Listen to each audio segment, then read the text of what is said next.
আলাইকুম কাকা, কেমন আছেন? তা এই ধান কতটুকুর মতো লাগাচ্ছেন? এটা কি ধান বলে? ইরি ধান? 2 একর। হ্যাঁ, মাশাআল্লাহ। আর পেঁয়াজ লাগাইছেন কত একরের মতো? পেঁয়াজ লাগাইছি হলো 6 একর। মাশাআল্লাহ, এই এলাকার ভিতর তো আপনার উপর কেই মনে হয় আলি পেঁয়াজ লাগায় নাই।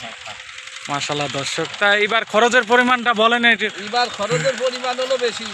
পেঁয়াজের দানা মার গেছিল, দানা হলো কিনে খাইছে লাগাইছি। আগে লাগাইছি 10 পাখি, হ্যাঁ, পরে লাগাইছিল 15 পাখি। 15 পাখি, মোট হলো 25 পাখি লাগাইছেন। 25 পাখি। মাশাআল্লাহ, তাই তো আপনি আমাকে ফরিদপুরের ভিতর মনে হয় সবার থেকে বেশি মনে হয় পেঁয়াজ লাগাইছেন, আলি পেঁয়াজ। হ্যাঁ, তো আজকেও তো জোন নেছেন অনেকগুলো। এই যে ট্যাঙ্কি কোপ দিচ্ছে, ভিডিও করছি আমি। হ্যাঁ, সুন্দর হয়েছে। হ্যাঁ, ঠিক আছে, ধন্যবাদ। পেঁয়াজ উঠোনের সমান। হ্যাঁ হ্যাঁ, অবশ্যই। আগে আসলে কয়টা খাবার ভালো। যাই হোক, আচ্ছা, আমার কাকা। দাম পাখি। হ্যাঁ, আল্লাহ ভরসা। ও আল্লাহ, আল্লাহ, দেখেন।